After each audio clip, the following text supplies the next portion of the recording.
here in Auckland, the kind of evening when everyone would normally be getting out to the beaches. Instead, we are waiting, not sure what to do next, not sure if this volcanic threat is real or not. We think last night actually, when the earthquake started, we're going over to my sister's place in Henderson. You guess it's probably reasonably safe over there. Showing what container. I think this morning I just wanted to wake up and do this all day drink, but By 8 o'clock this morning, the road out of the evacuation zone was gridlocked. Mummy सड़क पे चल रहा है We're basically fleeing for our lives, and the traffic hasn't moved for 15 minutes. Despite instructions from civil defence authorities, many people outside the primary evacuation zone joined the exodus, increasing congestion. We're asking residents outside the red zone to stay in their homes until further notice. Soldiers from Papakura military camp joined forces with civil defence staff and police, going door to door to make sure no one had been left behind. They also patrolled shopping centres to prevent looting. By mid-afternoon, the evacuated suburbs were ghost towns and the normally congested roads were empty. Throughout the afternoon, the earthquakes which set off the evacuation gradually became less frequent, but tonight the city is still on a level 3 alert. With me in the studio now, I have Colin Wilson, Professor of Volcanology at Auckland University. Professor Wilson, let's take the last point there first. We haven't felt any more earthquakes since early this afternoon. Could it be that the threat is receding? No, absolutely not. We see no sign in any of the signals that we have of earthquakes rising towards the surface. Deformation of the crust all suggests that the eruption is imminent. So you don't believe the authorities overreacted with the mass evacuation? No. The size and style of the eruption is very difficult to predict. It's very difficult to evacuate once the eruption has started. So evacuating in due time and due course is very sensible. We've just received reports of dead fish and discoloured water being seen by our helicopter crew flying over the harbour. Is that likely to be connected with all of this? Very much so. That's probably a sign that the magma, the molten rock, is now pretty much at the surface. So assuming there is an eruption, what are we likely to see?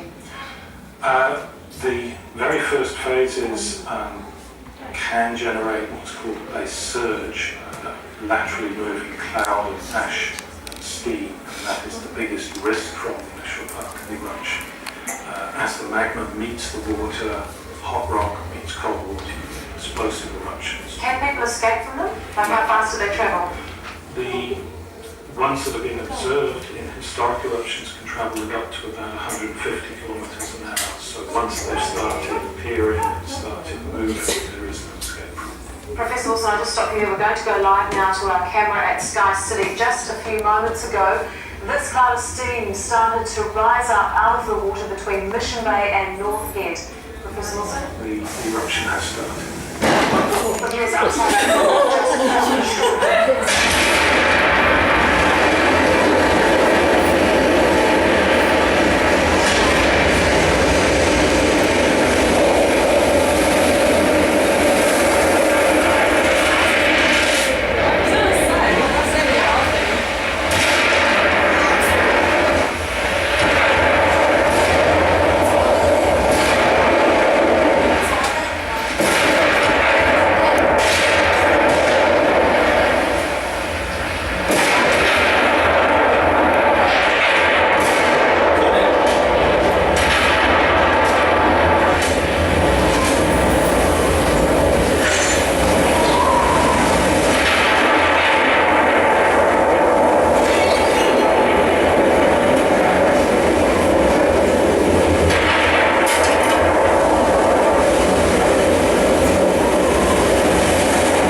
New Zealand is a land of earthquakes and eruptions. When a natural disaster strikes, it can be dangerous and cause widespread damage to property.